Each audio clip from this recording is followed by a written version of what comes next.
Let's have a little look. Okay, okay, so good question.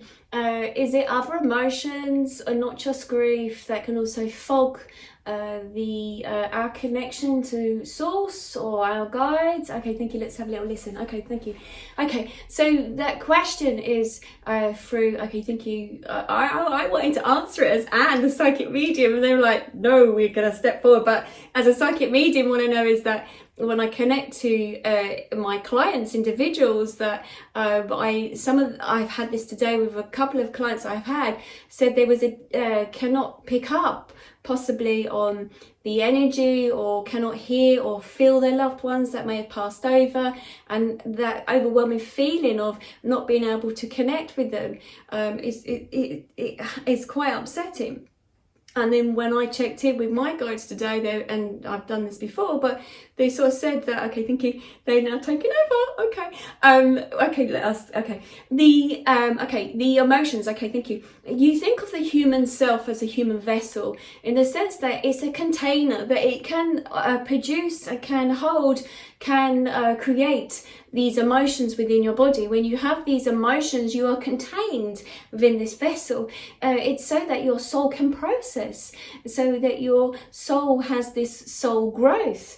It makes you more aware of who you are, or your journey, where you're walking forward to, where you're moving forward to.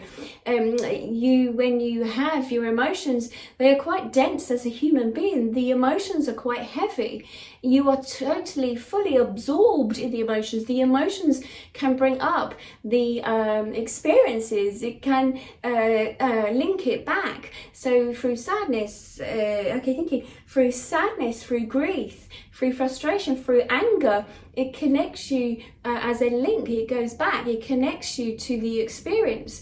And some of you are not allowing yourself to fully experience, or you get lost deep in space within the emotions.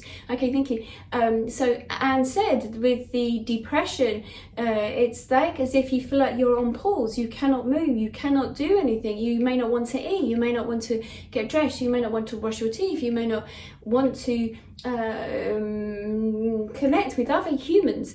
This is a moment of pause. This is when the deep heaviness, there's a frequency for the emotions that you feel, and it's heavier, it's deeper, it's lower. Low vibes. It makes it harder then for loved ones to step forward to connect to you. Okay, but this is not always true necessarily. There are moments of the sadness. Okay, thank you. That your loved one steps forward to connect with you from the heart and wishes to sit by your side, to hold your hand, to reassure you. Again, you may not hear or feel or see us because you are so caught up. You have come into your body. You are in that deep depths of depression, but this prevents us in a way to communicate. But you also have to be in that to clear away what's happening, the anger, the frustration, to work on that human emotion so that you may unravel it. The other frequencies that we come through a lot clearer, thank you, on the laughter of a child. Okay, thank you. They just brought me to an event over the weekend. I don't know how this is going to sound. Over the weekend, I went out and there was a live band and I was dancing, there was some music. And I said to a friend of mine, I said, I'm going to tune into the energy.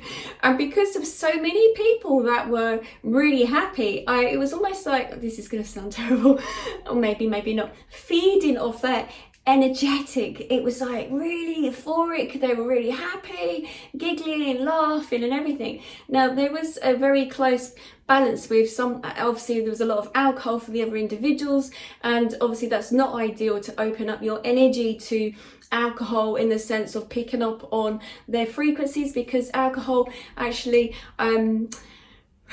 it reduces your inhibitions, and also you can have other things, other spirits bringing in as well. And I don't mean alcoholic spirits, but you can bring in other spirits which may be on a low frequency. Again, that's another whole subject, the lower frequency and what they bring forward of stuff that might have happened. So I am aware that when I've had a loved one, this has actually happened to, where he's been out, he has been drinking, and then where there was a lower frequency of a lower energy stream, that the individual, there was somebody who had passed over, shall we say, say in the 70s, and where that individual was on the tube, they sort of, gosh, not just scary, but sort of the energy sort of latched onto them and sort of, you know, overshadowed them to some degree. So they had another opportunity of living life for a human experience, but the human who was living here in their present self became disorientated. I don't know why I've just said it that way, but that's what they said,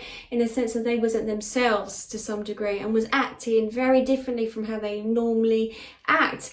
And some people have sort of said to others, like when they've had something to drink, oh, you wasn't acting yourself. Well, because normally, you know, when something happens like this, when you've let your guard down as the human being, you can attract lower energy, earth plane, sort of, in a sense where somebody may have passed over, but they're not ready to leave, or they're unaware they have actually died. They can sort of latch onto you energetically, and then sort of work with your vessel for however long, and sometimes can be difficult to shift. So that we call that an attachment anyway.